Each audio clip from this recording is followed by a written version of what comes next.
நம்ம இன்றைக்கி என்ன பார்க்க போகிறோம்னு பார்த்தீங்கன்னா தக்காளி சாதம் தான் பார்க்க போகிறோம். அது எப்படி செய்யலாம்னு பார்க்கலாம் வாங்க. அதுக்கு முதல்ல நான் 3 டேபிள் ஸ்பூன் கடலை நெய்யும் ஊற்றி காய வச்சுருக்கேன். 1 ஸ்பூன் கடுகு,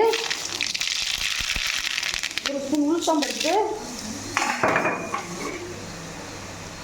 1 பெரிய வெங்காயம், 2 பச்சை மிளகாய்,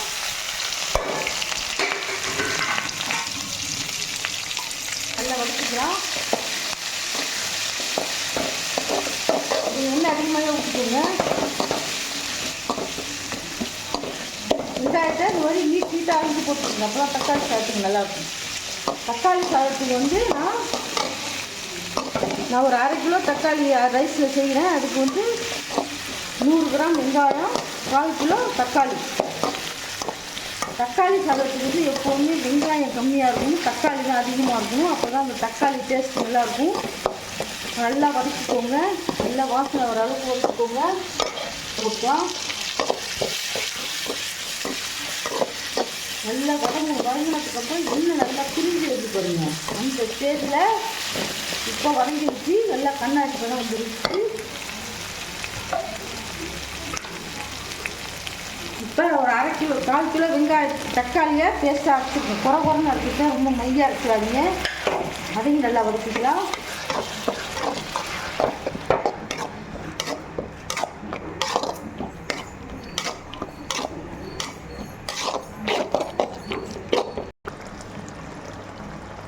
பாருங்கள், தக்காளி சாதத்துக்கு தேவையான உப்பு தூள் போட்டுக்கலாம்.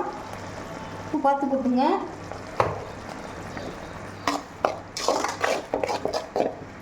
ரொம்ப சிம்பிளாகவும் இருக்கும், ரொம்ப டேஸ்டியாகவும் இருக்கும்.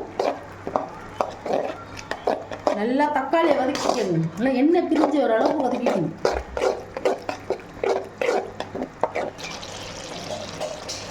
இப்போ பாருங்கள், ரைஸுக்கு தேவையான மிளகாத்தூள் போட்டுக்கலாம். நான் வெறும் குழம்பு தூள் தான் போடுறேன். ஏன்னா எதுவும் நான் போட்டு அரைக்க மாட்டேன். மிளகா, மல்லி, மஞ்சள் தான் போட்டு அரைப்பேன். நான் சாம்பார் பொடி தனியாக அரைச்சி வச்சுருக்கேன்.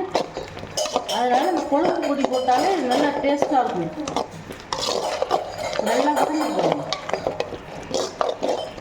இந்த ஸ்டேஜில் நான் ஒரு கரண்டி 50 கிராம் தயிர், கெட்டி தயிர் போடுறேன். நம்ம தயிர் போட்டு செய்யும்போது நல்லா வாசனையாக இருக்கும், நல்லா டேஸ்ட்டாகவும் இருக்கும். நல்லா நெய் வாசனை வரும். நல்லா இந்த மாதிரி வதக்கிக்கணும். இப்போ பாருங்கள், ஒரு கைப்பிடி கொத்தமல்லி, புதினாவும் போட்டுக்கலாம். இப்போ அடுத்தது வச்சுருக்கிற 3/4 பதத்தில் நான் வடித்து வச்சுருக்கேன். அந்த அரிசியை, சாதத்தை இதில் போட்டுக்கலாம். பாருங்க, அவ்வளோ உதிரி உதிரியாக இருக்கு பாருங்க. இந்த மாதிரி வடிச்சுக்கோங்க.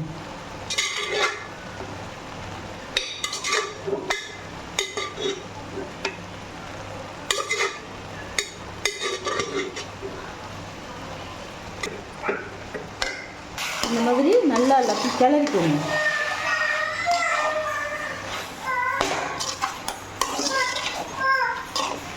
நம்ம குக்கரில் வச்சு செய்கிறத விட இது நல்ல டேஸ்ட்டாக இருக்கும்.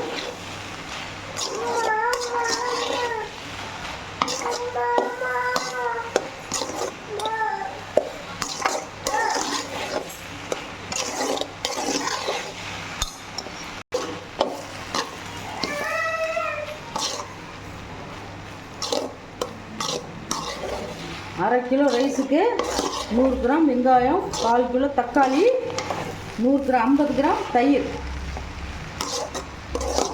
2 ஸ்பூன் மிளகாத்தூள். அடுப்பை சிம்மில் போட்டுக்கலாம்.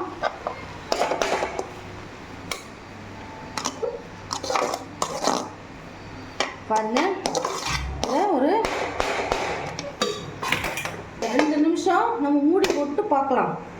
இப்போ பாருங்கள், தக்காளி சாதம் ரெடி ஆகிடுச்சு. இப்போ நான் அடுப்பை ஆஃப் பண்ணிக்கிறேன். பாருங்கள், எவ்வளோ குழப்பலாம் இருக்கும். இல்லை, பிரியாணி மாதிரியே இருக்கும். இதுலேயே மஷ்ரூம் போடலாம். ஆனால் வெறும் ஃப்ரை தக்காளி சாதம் தான் இது இன்றைக்கி எங்கள் வீட்டில். இதே மாதிரி நீங்களும் செஞ்சு அசத்துங்க. இந்த ரெசிபி உங்களுக்கு பிடிச்சிருந்ததுன்னா எங்கள் சேனலை ஷேர் பண்ணுங்கள், லைக் பண்ணுங்கள், சப்ஸ்கிரைப் பண்ணி பாருங்கள். அப்போ தான் நாங்கள் போடுற புது புது வீடியோலாம் உங்களுக்கு வந்து சேரும். தேங்க்யூ, பாய்.